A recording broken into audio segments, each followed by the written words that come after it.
Dialog tentang kenapa Arab Saudi bukan menggunakan sistem khilafah, tetapi kerajaan. Ustadz, saya bingung. Banyak yang bilang Arab Saudi itu negara syariat karena hukumnya tegas. Tapi di sisi lain, sistemnya kerajaan alias monarki.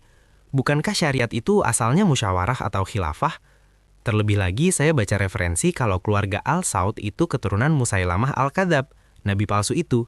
Bagaimana melihat ini? Zaki, ini adalah isu yang campur aduk antara fakta hukum, teori politik, dan serangan politik atau propaganda. Mari kita urai satu persatu dengan tenang. 1. Apakah Arab Saudi negara syariat? Secara konstitusi, Arab Saudi menyatakan bahwa Al-Quran dan Sunnah adalah undang-undang dasar mereka. Dalam praktek hukum pengadilan alias jinayah, mereka memang menerapkan syariat seperti hukum kisos, potong tangan, dan takzir. Tapi sistemnya kan kerajaan alias monarki, Ustadz. Apakah itu Islami? Dalam fikih siasah alias politik Islam, para ulama memiliki perbedaan pendapat. Meskipun sistem syurol alias musyawarah adalah idealnya, banyak ulama klasik tetap mengakui keabsahan pemerintahan monarki selama pemimpinnya muslim dan menjalankan syariat. Jadi mereka disebut negara syariat dari sisi hukum yang diterapkan, bukan dari sisi cara suksesi kepemimpinannya. Isu keturunan Musailamah Al-Kadzab. Lalu bagaimana dengan kabar bahwa Al-Saud keturunan Musailamah Al-Kadzab? Ini adalah klaim yang sangat kontroversial dan sering digunakan oleh lawan politik dinasti Saudi. Mari kita lihat datanya. 1. Nasab resmi.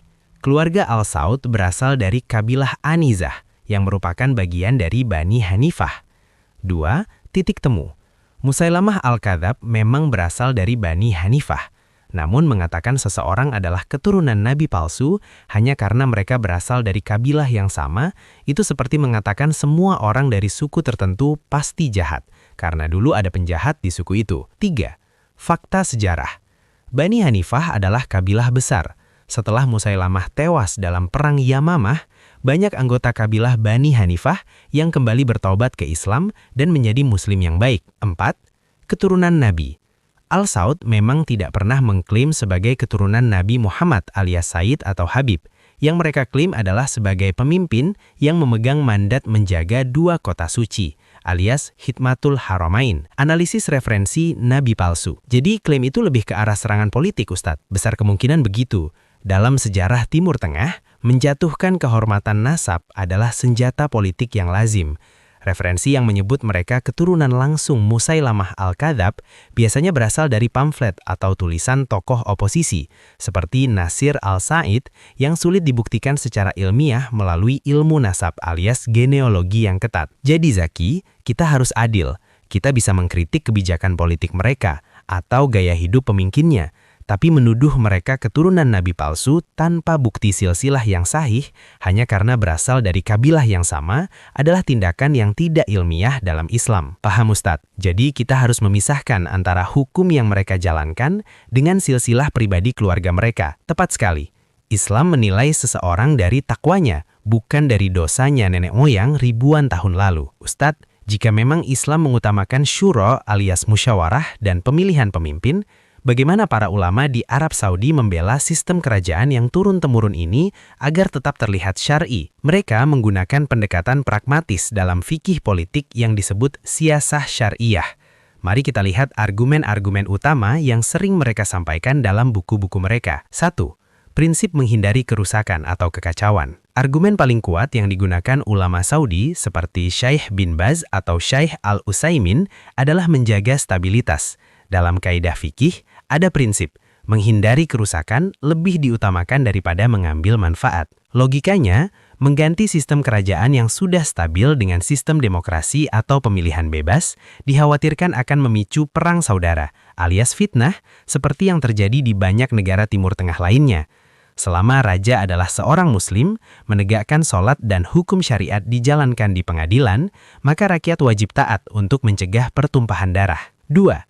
Baiat dan ahli halli wal akdi. Tapi bukankah dalam Islam harus ada baiat alias janji setia? Mereka berargumen bahwa baiat di Saudi tetap ada, namun dilakukan oleh ahli halli wal akdi, alias orang-orang yang memiliki pengaruh, seperti ulama, kepala suku, dan pejabat tinggi. Jadi ketika raja baru naik, tokoh-tokoh ini memberikan baiat, dan secara otomatis dianggap mewakili seluruh rakyat.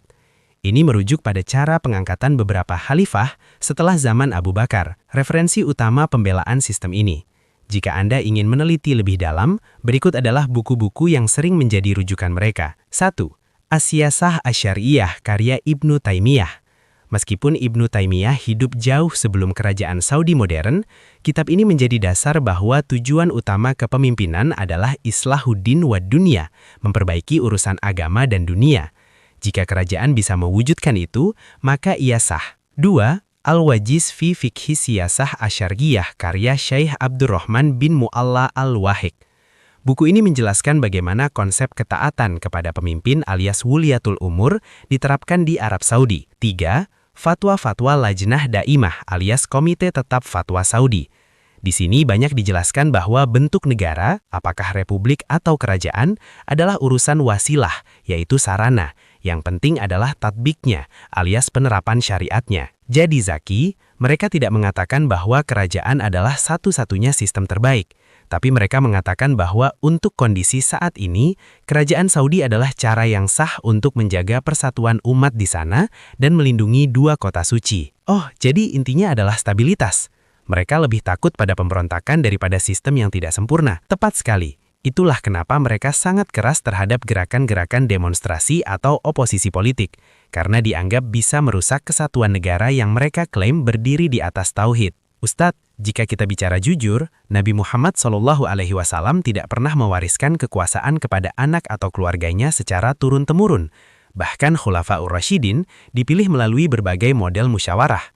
Jadi jika Arab Saudi menggunakan sistem kerajaan alias monarki, bukankah itu berarti sistem mereka bukan sunnah? Zaki, jawaban untuk ini tergantung pada bagaimana kita mendefinisikan sunnah dalam konteks kenegaraan. Ada dua sudut pandang besar di sini. 1. Sudut pandang bentuk alias formalistik. Jika yang kamu maksud sunnah adalah mengikuti cara penunjukan pemimpin seperti zaman Nabi dan sahabat, maka kamu benar. Sistem kerajaan alias dinasti memang tidak memiliki contohnya dalam praktek Khulafaur Rasyidin. Dalam sejarah Islam, sistem dinasti baru dimulai pada masa Muawiyah bin Abi Sofyan alias Bani Umayyah, yang oleh banyak sejarawan disebut sebagai masa peralihan dari khilafah ke mulk alias kerajaan. Berarti itu bid'ah dalam politik, Ustadz. Sebagian ulama menyebutnya sebagai penyimpangan dari idealisme kenabian. Namun para ulama Saudi punya argumen dari sudut pandang kedua. 2. Sudut pandang substansi alias fungsional. Ulama di sana berargumen bahwa sunnah dalam pemerintahan bukan terletak pada label, apakah namanya republik, kerajaan atau khilafah, melainkan pada apa yang dijalankan. Mereka merujuk pada hadis-hadis Nabi tentang ketaatan kepada pemimpin selama mereka 1. Seorang muslim, 2.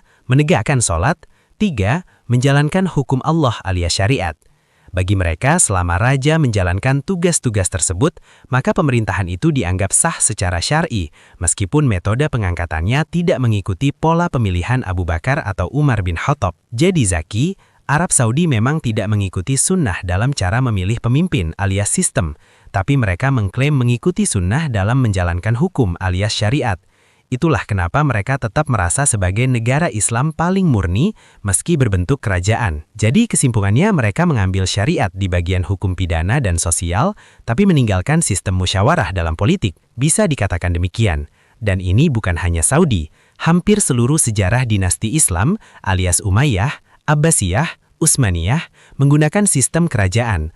Arab Saudi hanya meneruskan tradisi monarki yang sudah ada dalam sejarah Islam selama 1400 tahun terakhir, sembari memadukannya dengan paham Wahabi alias Salafi yang sangat ketat dalam urusan ibadah dan tauhid. Terima kasih Ustadz. Sekarang saya punya gambaran utuh mengapa ada jarak antara idealisme agama dan realitas politik di sana. Sama-sama Zaki. Mengkaji sejarah memang harus objektif, agar kita tidak terjebak pada fanatisme maupun kebencian yang buta.